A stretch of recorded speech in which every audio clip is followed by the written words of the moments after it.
Hello, friends, and welcome to the Exams Made Simple. And we are back again with the Hindu complete newspaper analysis for 2nd of December 2022. 2 दिसंबर 2022 का the Hindu newspaper analysis देखते हैं। शुरू करते हैं सबसे पहले आज के सवालों के साथ, और ये सवाल आपको प्रीलिम्स के लिए थोड़ा सा मजबूत बनाएंगे, थोड़ा सा तैयार करेंगे, ठीक है ना। कंटेंट अगर आपको अच्छा लगता है तो do like it, do share it among your friends. सबसे पहले आज का सवाल है, when a river originates from a hill and flows in all directions the drainage pattern is known as. जब रिवर ओरिजिनेट होती है एक हिल से एंड हर डायरेक्शन में जाती है तो कौन सा पैटर्न कहलाता है? Options are dendritic, trellis, radial या सेंट्रीपिटल। आप लोग आई होप इसका आंसर कर पाएं। The correct answer for this is radial. C, radial is the correct answer for this. Question number 2 is, which of the following is not a tributary of Krishna river? इनमें से कौन सी नदी कृष्णा की tributary नहीं है? First is Koyna, second is Indravati, third is Ghataprabha या fourth Panchganga. आपको बताना है कि इसमें से कृष्णा की ट्रिब्यूटरी कौन सी नहीं है। Again a easy question, I hope you will be able to answer this. The correct answer for this is B, Indravati, है ना। अब आपके लिए सवाल ये है कि इंद्रवती किसकी ट्रिब्यूटरी है, ठीक है ना। Which of the following is not a tributary, मैंने बता दिया इंद्रवती, लेकिन अब इंद्रवती है किसकी ट्रिब्यूटरी ये आप मुझे कमेंट सेक्शन में बताइएगा। Now the third question is again a very good question. वैसे एनसीईआरटी में लिखा हुआ है ये, अगर आप बता पाएं तो अच्छा है। At the mouth of which of the following rivers is a bird's foot type delta formed. इनमें से बर्ड फुट डेल्टा कौन सी नदी में बनता है? ह्वांगहो, नाइल, डेन्यूब या Mississippi. Again a good question, मैं आपको बताऊंगा क्यों, क्योंकि इसका करेक्ट आंसर वैसे तो डी है, मिसिसिपी, लेकिन इंडिया में भी एक नदी है जो कि सिमिलर टू मिसिसिपी एक बर्ड्स फुट डेल्टा बनाती है, वो नदी है Krishna. Remember that Krishna is the river that forms a bird foot delta just like Mississippi. Answer will be Mississippi, D. NCERT में मेंशन है ये, ठीक है ना। तो I hope you got clarity regarding these 3 questions, आपको समझ में आ गया होगा। कल किसी ने कमेंट किया था सर कि मोटिवेशनल कोट्स सर डेली पढ़ने से क्या होता है, तो let me give you another quote for that. तो एक जिग जैगलर नाम के व्यक्ति हैं जो कि बहुत ज़्यादा मोटिवेशनल, मतलब फादर ऑफ मोटिवेशन आप बोल सकते हैं, one of the fathers of motivation. तो उन्होंने कहा कि people often say that motivation doesn't last. तो उन्होंने कहा neither does bathing, just like bathing it is recommended daily. तो वही वाली बात है कि जैसे नहाना रोज होता है ना, तो मोटिवेशन एक ऐसी चीज़ है जो कि आपके नहाने और खाने जैसी है, जो आपको डेली चाहिए, कोई 1 दिन 2 दिन नहीं चाहिए, डेली चाहिए। तो that is the thing which is important. And I hope आप लोग मोटिवेटेड है पढ़ाई के लिए, अपने यूपीएससी एग्जाम के लिए, जो भी आप वेंचर कर रहे हैं, यूपीएससी नहीं कर रहे, कुछ और कर रहे हैं, लेकिन प्लीज़ बी रिमेन मोटिवेटेड, है ना। और अगर आपको नहीं लग रहा है, फील नहीं आ रहा है, तो आप किसी से बात भी कर सकते हैं। आगे बढ़ते हैं इसी चीज़ के साथ। सबसे पहली जो न्यूज़ है वो है November GST revenues rise 11% from year earlier. तो पिछले साल के कंपैरिजन में 11% से ज़्यादा रेवेन्यूज़ कलेक्ट हुए हैं जीएसटी के अंतर्गत। जीएसटी के बारे में कुछ फैक्ट्स अगर मैं आपको बताऊं तो जीएसटी एक डेस्टिनेशन बेस्ड टैक्स है, जो कि कंजम्पशन पे लागू होता है। Consumption of goods and services, याद रखिएगा, डेस्टिनेशन बेस्ड टैक्स है और consumption of goods and services पे लगता है। It is proposed to be levied at the stage at all stage right from manufacturing up to the final consumption। यहाँ पे ये जो प्रपोजल था जीएसटी का, वो यही था कि इसको लेवी किया जाएगा हर स्टेज में, at all stages of production from the manufacturing to the final consumption, है ना। डेस्टिनेशन बेस्ड टैक्स है, consumption of goods and services में लगता है। Propose to be levied at all stages right from manufacturing up to the final consumption, और only value addition will be taxed. याद रखिएगा, इसमें केवल value addition part will be taxed, है ना। And the burden of tax will be borne by the final consumer. जो burden of tax है, it will be borne by the final consumer. अच्छा, destination based tax on consumption का मतलब क्या होता है? तो destination based tax on consumption का मतलब होता है that the tax would accrue, मतलब टैक्स किसके पास जाएगा? It will accrue to the taxing authority which has jurisdiction over the place of consumption. ये जो टैक्स कलेक्ट होता है ये उसके पास जाता है जहाँ पे जो प्लेस ऑफ कंजम्पशन है वहाँ पे। अब मान लो महाराष्ट्र में कोई प्रोडक्ट बना और गुजरात में जाकर के हुआ, तो गुजरात में जाकर के ये लगेगा, है ना। गुजरात की अथॉरिटीज उसको कलेक्ट करेगी, है ना। इस कारण से हो सकता है कि महाराष्ट्र का कुछ रेवेन्यू लॉस हो। इसी कारण से जीएसटी के अंतर्गत एक प्रोविजन डाला गया था कंपनसेशन सेस का, ठीक है ना। तो जो मैन्युफैक्चरिंग स्टेट्स हैं उनके कलेक्शन में कोई कमी ना हो, इस कारण से एक जीएसटी कंपनसेशन सेस लाया गया। और ये जीएसटी कंपनसेशन सेस क्यों है? ताकि अगर आपका रेवेन्यू लॉस हो तो आपको कंपनसेट किया जा सके फॉर दैट थिंग, है ना। Earlier it was only for 5 years, मतलब 2017 में जीएसटी अगर आपका आया था 2017 के जुलाई में, तो 2017 के जुलाई से 2022 के जुलाई जुलाई तक के लिए ये था, लेकिन अभी धीरे धीरे इसको और बढ़ाया जा रहा है, जीएसटी कंपनसेशन से इसको और बढ़ा दिया गया, ठीक है। तो I hope you got clarity regarding all these facts, आपको समझ में आ गया होगा। अगली न्यूज़ है committee to implement in UCC in MP.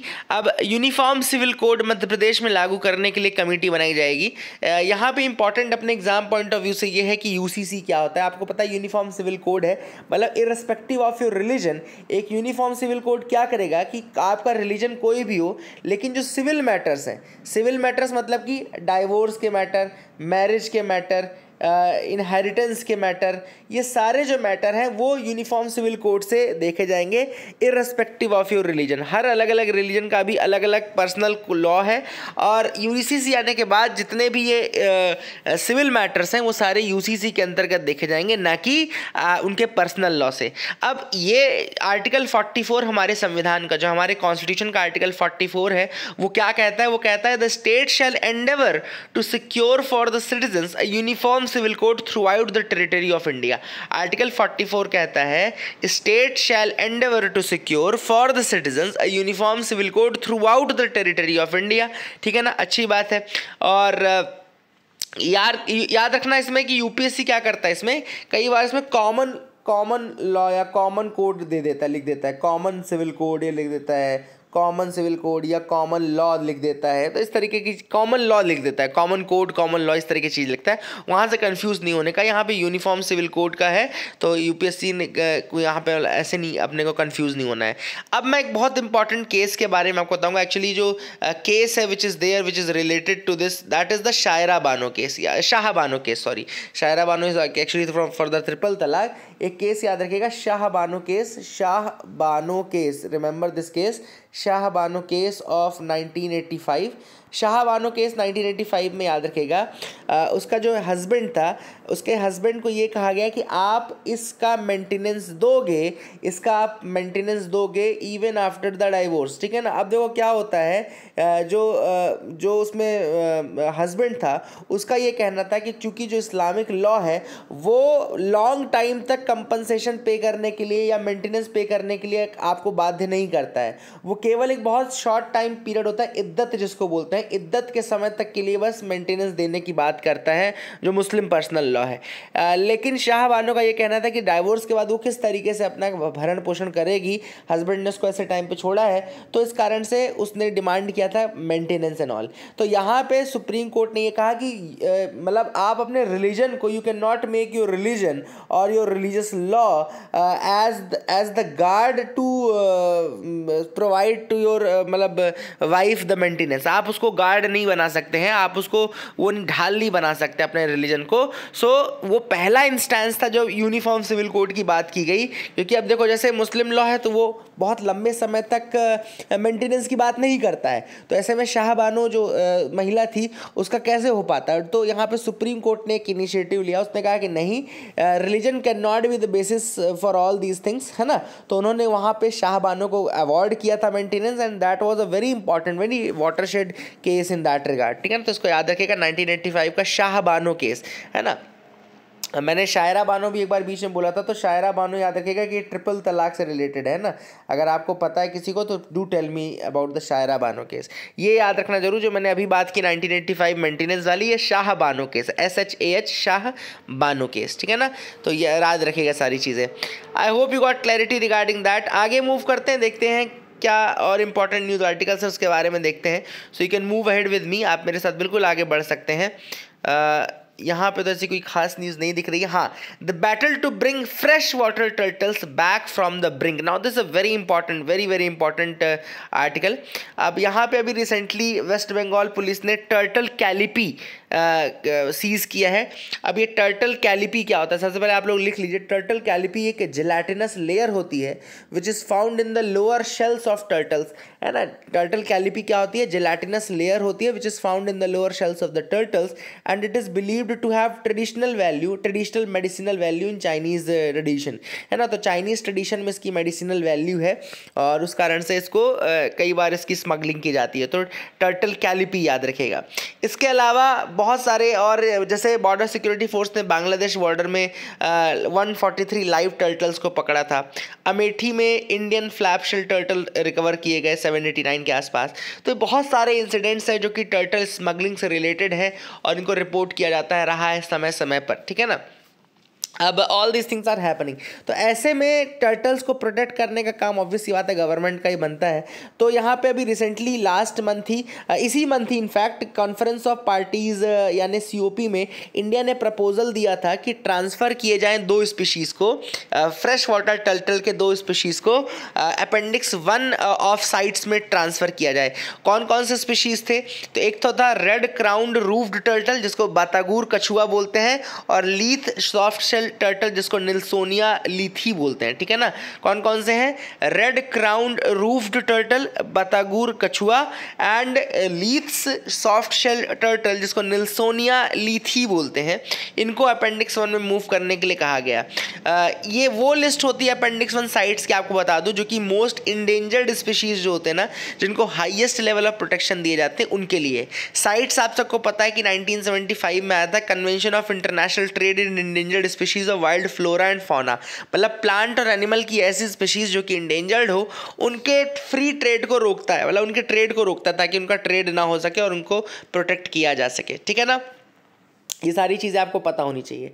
अब एक और चीज़ आपको बता दूं मैं कि ministry of environment forest and climate change ने प्रपोजल दिया और COP ने उसको एक्सेप्ट भी कर लिया, और ये काफ़ी इंपॉर्टेंट है क्योंकि जो रेड क्राउंड रूफ्ड टर्टल है बहुत ज़्यादा ज़रूरत थी उसको प्रोटेक्शन की, specially in the Chambal region, तो याद रखेगा।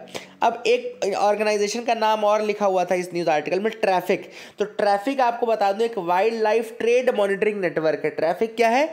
Wild life trade monitoring network, wild life trade monitoring network है, और एक लीडिंग नॉन गवर्नमेंटल ऑर्गेनाइजेशन है जो कि वाइल्ड लाइफ ट्रेड के कंटेक्स्ट में काम कर रही है for biodiversity conservation and sustainable development. याद रखिएगा कि ये जॉइंट प्रोग्राम जो ट्रैफिक है वो wild life trade monitoring network तो है, ये जॉइंट प्रोग्राम है of the world wild life fund for nature WWF and IUCN का। याद रखिएगा, this is a very important fact. Traffic किसका किसका कॉम्बिनेशन है? ट्रैफिक है WWF यानी कि world wild life fund for nature plus IUCN का, ठीक है ना। तो WWF और IUCN का है ये जॉइंट इनिशिएटिव, और ये इंश्योर करता है कि जो ट्रेड है वाइल्ड प्लांट्स में, एनिमल्स में, वो उनके कंजर्वेशन को थ्रेटन ना करे। 1976 में ट्रैफिक को इस्टेब्लिश किया गया था इनटू अ ग्लोबल नेटवर्क के रूप में इस्टेब्लिश किया गया था। हेडक्वार्टर इसका कैम्ब्रिज में है, यूनाइटेड किंगडम में, है ना। That is a thing which is important. ये सारी चीज़ें आप याद रखिएगा regarding the traffic as well. इसके अलावा मैं और बता दूं कि इंडिया के पास लगभग 29 स्पीशीज़ हैं फ्रेश वाटर टर्टल्स की। 29 स्पीशीज़ हैं जिसमें 24 फ्रेश वाटर टर्टल्स हैं और 5 टॉर्टराइजेज हैं, ठीक है ना। फ्रेश वाटर टर्टल 24 हैं और टॉर्टराइजेज 5 हैं। 29 स्पीशीज़ हैं टर्टल्स एंड टॉर्टराइजेज की, जिसमें 24 तो फ्रेश वाटर टर्टल्स हैं, 5 टॉर्टराइजेज हैं। दोनों में डिफरेंस ये होता है कि जो टर्टल है दे आर प्राइमरीली एक्वेटिक होते हैं टर्टल्स, एंड जो टॉर्टराइजेज होते हैं वो ज़्यादा टाइम लैंड में बिताता है। तो टॉर्टराइज ज़्यादा लैंड में रहता है, टर्टल ज़्यादातर एक्वेटिक उसमें रहता है, ठीक है ना। That is the thing which is important. और इसमें से हाफ टर्टल स्पीशीज ऐसी हैं जो कि थ्रेटेंड है and they are protected under schedule 1 of the wildlife protection act, ठीक है ना। तो वाइल्ड लाइफ प्रोटेक्शन एक्ट के शेड्यूल 1 में भी हैं। अब एक और बॉडी का नाम इसमें है जो कि प्रोटेक्शन का काम करता है, वो है WCCB। WCCB क्या है? Wild life crime control bureau. लिख लीजिएगा, wild life crime control bureau. ये एक स्टैट्यूटरी बॉडी है, ministry of environment forest and climate change के अंतर्गत काम करती है। और याद रखिएगा कि ये इसको 2007 में क्रिएट किया गया था under the provisions of wild life protection act of 1972। 2008 में फिर ये फाइनली फोर्स में आया। और wild life crime control bureau एक नोडल एजेंसी के रूप में काम करती है for sites related enforcement, and it is a statutory multi disciplinary body under MOEF। तो स्टैट्यूटरी मल्टी डिसिप्लिनरी बॉडी है ये, ठीक है ना। 2 इनिशिएटिव्स मैं आपको बताता हूँ। एक तो ऑपरेशन सेव कुरमा, याद रखिएगा, 2016 दिसंबर और जनवरी 2017 के बीच में ऑपरेशन सेव कुरमा चालू किया गया था, which was there to prevent the poaching, transportation and illegal trade of live turtles and tortoises, ठीक है ना। तो ऑपरेशन सेव कुरमा लागू किया गया था illegal poaching, trade, illegal transportation, इन सबको रोकने के लिए टर्टल्स एंड टॉर्टोइजेस का। इसके अलावा 2 और इनिशिएटिव हैं, operation turtle shield 1 and operation turtle shield 2। इनको लिया गया था to tackle the trade of live turtles. तो लाइव टर्टल्स के ट्रेड को रोकने के लिए operation turtle shield 1, turtle shield 2 लागू किया गया था, ठीक है ना। तो ये सारी चीज़ें आपको पता होना चाहिए। I hope you got clarity regarding that as well, ठीक है ना। अब जैसे इंडियन टर्टल्स हैं, ब्लैक स्पॉटेड टर्टल हो गया, रेड क्राउन रूफ्ड टर्टल हो गया, इंडियन स्टार टॉर्टोइज हो गया, ये सब काफ़ी डिमांड में रहते हैं एंड लीगल पेट ट्रेड के रूप में भी होता है इनका। तो ये सारे जो जैसे इंडियन स्टार टॉर्टोइज है उसको 2017 में ही अपेंडिक्स 1 में डाला गया था साइट्स के, है ना। तो ये सारी चीज़ें ऑलरेडी की जा चुकी हैं प्रोटेक्ट करने के लिए, और ज़्यादा प्रोटेक्शन की ज़रूरत पड़ेगी भी इनको करने के लिए। तो ये सारा न्यूज़ था। I hope you got clarity regarding that as well. आगे मूव करते हैं, देखते हैं और क्या इंपॉर्टेंट न्यूज़ आर्टिकल्स है जिनके बारे में हमको डिस्कस करना है। तो can move ahead with me, आप मेरे साथ आगे बढ़ सकते हैं। Tamil Nadu counters the arguments that animals like persons are protected by constitution. तो अभी तमिलनाडु ने सुप्रीम कोर्ट में, आप सबको पता है कि जल्लीकट्टू का केस चल रहा है, उसमें तमिलनाडु ने ये कहा है कि भैया सुप्रीम कोर्ट को ये कह दिया कि कॉन्स्टिट्यूशन में कहाँ लिखा है कि राइट टू एनिमल्स भी होगा। एंड देर हाँ, एक मोरल कोड ज़रूर है कि एनिमल्स के साथ हमको क्रुएलिटी नहीं करनी है, एनिमल्स के साथ पेन या उनको सफरिंग नहीं देनी है। बट ऐसे तो जो डोमेस्टिकेटेड एनिमल्स हैं उनके साथ भी हम एक तरीके से एक वो कर रहे हैं, उनके ऊपर ज़्यादती कर रहे हैं। और कई एनिमल्स तो ऐसे जो आपका खाना बनते हैं, ये तो उनके राइट्स फिर कहाँ चले जाएंगे। तो there is no constitutional right to that, है ना। ये उनका नहीं है कि कॉन्स्टिट्यूशनल राइट है कि there will be a right to the animal to demand well being, है ना। हाँ, yes, it's a moral code, it's a moral responsibility that we should not cause unnecessary pain or suffering to them. हाँ, लेकिन you can not say that there is a constitutional right of animals as well. तो अभी ये कहा, देखते हैं, अभी judgement आया नहीं है, जब आएगा तो मैं आपको बता दूंगा। एडिटोरियल 1 जो है आज आपका, तो वो है laying ground to delegitimise the supreme court. अब यहाँ पर बात चल रही है कोलिजियम की। जो ऑथर का मेन प्रॉब्लम है वो कह रहे हैं कि कोलिजियम सिस्टम जो है वो बहुत ही ज़्यादा ओपेक सिस्टम है, और इससे क्या है, बहुत ज़्यादा नेपोटिज्म मतलब लोग अपने फ्रेंड्स एंड फैमिली को बेनिफिट देते हैं। सारे जजेस एक ही फैमिली से आ रहे हैं। This is what the author says, है ना, कि ये नेपोटिज्म को फैलाता है। इसके अलावा ये केवल इंडिया ऐसी कंट्री है जहाँ पे जजेस ही जजेस को अपॉइंट कर रहे हैं, सेम बॉडी के लिए वो कर रही है ना, और कोई दूसरा इंटरफेरेंस नहीं है। तीसरा मैंने आपको ऑलरेडी बताया कि नेपोटिज्म को फैलाता है और करप्शन को फैलाता है। This is what the author says. Author ने ये भी कहा कि 2015 में एनजेएसी लाया गया था, लेकिन फिर उसको जब null and void 99 constitutional amendment act को नल एंड वॉइड किया गया, उसके बाद से कोई दोबारा अटेम्प्ट नहीं किया गया है to reform this process. Author का ये भी कहना है कि जो जुडिशरी है उसको खुद से ही ये कर देना चाहिए कि वॉलंटरली उसको रिफॉर्म कर देना चाहिए प्रोसेस को, और रिफॉर्म के लिए सजेशन दे देना चाहिए कि एक कोलिजियम अगर बने भी तो उसमें एग्जीक्यूटिव को इंक्लूड करें और ये सब चीज़ें हों। दूसरा जो आर्टिकल है वो है road safety for greener and more sustainable environment. यहाँ पे ऑथर ने रोड सेफ्टी और इन्वायरमेंट को कनेक्ट किया है। मैं आपको बताता हूँ कैसे कनेक्ट किया है कि ज़्यादा अगर रोड सेफ रहेगी तो ही आपका इन्वायरमेंट भी क्लीन रहेगा। पहला जो ऑथर ने कहा है कि भैया देखो क्या होता है, व्हीकल्स में बहुत सारे टॉक्सिक वेस्ट होते हैं, जैसे कि लेड हो गया, मरकरी हो गया, कैडमियम हो गया, हेक्सावेलेंट क्रोमियम हो गया, ये सारे डेट्रीमेंटल हैं टू द इन्वायरमेंट। अब जैसे मान लो आपके व्हीकल में फ्लूइड या फ्यूल लीक हो रहा है ना। कई बार आपने देखा होगा क्रैश साइट में इस तरीके से फ्यूल लीक होता है, फ्लूइड लीक होता है, और कई बार ऐसे उनका रैकेज जो है, ऑटोमोबाइल रैकेज उनका फैला रहता है। तो ये सारे what they do is that they become part of the unusable end of the life vehicles, है ना। और कई बार ऐसा होता है कि आपने देखा होगा कि वो स्क्रैपेज जो है वो कई सालों तक वहाँ पड़ा रहता है। इनफैक्ट कई जगह तो ऐसा होता है रोड के साइड में आपने देखा होगा ज़मीन में गड़ जाती है और धीरे धीरे उसका पार्ट बन जाता है ना। हालांकि आप सबको पता होगा कि इंडिया ने अभी 2021 में अपनी ऑटोमोबाइल स्क्रैपेज पॉलिसी लॉन्च की है। इंडिया ने 2021 में ऑटोमोबाइल स्क्रैपेज पॉलिसी लॉन्च की है, लेकिन अभी भी ये बहुत ही नेसेंट पोजीशन में है ना। India is estimated to have about 22.5 million end of life vehicles by 2025, और हमारी स्क्रैपेज पॉलिसी 21 में आई तो बहुत ही नेसेंट स्टेज में है। तो ये ऑथर ने वही बताया कि जब रोड एक्सीडेंट होते हैं तो वो they become part of the environment, और इतने डेट्रीमेंटल चीज़ें हैं एक ऑटोमोबाइल के अंदर कि वो इन्वायरमेंट को नुकसान पहुँचाने लगती है। तो जब तक आपके पास सिस्टमैटिक फैसिलिटीज़ नहीं होंगी प्रॉपर रिसाइकलिंग की, या प्रॉपर आपको रोड क्रैशेस के बाद व्हीकल्स को रिमूव करने की, वहाँ पे एंड ऑफ लाइफ ऑटोमोबाइल्स को जिनको रहने दिया जाता है तब तक आप नहीं मान सकते कि वो इन्वायरमेंट को नुकसान ना पहुंचाए। तो उनको बहुत जल्दी बहुत ज़्यादा एसेंशियल है कि उनको साइंटिफिकली हम डिसमेंटल करें। We should dismantle them scientifically. ऐसा नहीं होना चाहिए कि वो अनसाइंटिफिकली डिसमेंटल होने के लिए रह जाए, है ना। और इसके अलावा उन्होंने ये भी कहा जैसे कि बहुत सारे ऑटोमोबाइल्स है जहाँ पे हैजार्डस कॉन्स्टिट्यूएंट्स जैसे कि उसके ऑयल्स हो गए, कूलेंट्स हो गए, ग्लास वूल हो गए, ये सारे उसके कॉन्स्टिट्यूएंट्स जो रहते हैं फिर ये इन्वायरमेंट को भी नुकसान पहुंचाना शुरू कर देते हैं, तो वो नहीं होना चाहिए। अब ऑथर ने कहा रोड एक्सीडेंट रोकने के लिए गवर्नमेंट ने क्या किया, जैसे कि उन्होंने मोटर व्हीकल्स रूल निकाले, रोड सेफ्टी के लिए स्पीड लिमिट्स बना दी, है ना। कई कंट्रीज है जिनके यहाँ अभी भी स्पीड लिमिट चलती कि ज़्यादा गाड़ी नहीं चलनी चाहिए, है ना। यूरोप में जैसे किया गया है, और यूरोप में एक स्टडी हुई जिसमें यह भी कहा गया कि अगर आप 10 किलोमीटर पर आवर बस स्पीड घटा दें तो वो लगभग 12 से 18% की फ्यूल सेविंग भी करेगा। तो अब फ्यूल सेविंग होगी तो भी एनवायरनमेंट प्रोटेक्टेड रहेगा, ठीक है ना। उसके पॉल्यूटेंट्स भी बहुत कम नुकसान पहुंचाएंगे। तो स्पीड लिमिट से भी आपकी बहुत ज़्यादा एनवायरनमेंट को भी फ़ायदा मिलता है। मतलब रोड ट्रैफिक ये है ट्रैफिक के नियम, लेकिन इन सबसे एनवायरनमेंट को भी डायरेक्टली बेनिफिट मिल रहा है, ठीक है ना। तीसरा ऑथर ने एक रीज़न बताया कि जो साइनिंग होती है, मतलब कि रोड में प्रॉपर साइंस होने चाहिए, प्रॉपर साइनेजेस होने चाहिए, और ये साइनेजेस ज़रूरी। कई बार साइनेजेस के ना होने के कारण भी एक्सीडेंट हो जाते हैं, और ये आपको देखना चाहिए कि गवर्नमेंट को भी प्रयास करना चाहिए कि प्रॉपर साइनेजेस हो। प्लस आपको एक और चीज़ मेंटेन करनी चाहिए कि प्रॉपर आपके पास रिसाइकलिंग फैसिलिटीज़ हो, है ना। रिसाइकलर्स जो रहते हैं प्रॉपर रिसाइकलिंग फैसिलिटीज़ हो, ताकि आप अगर कभी इस तरीके से रिसाइकल करना चाहें, कोई भी ऐसा अपना ओल्ड ऑटोमोबाइल है तो आप कर सकें। तो all these things are there. I hope you got clarity regarding this as well.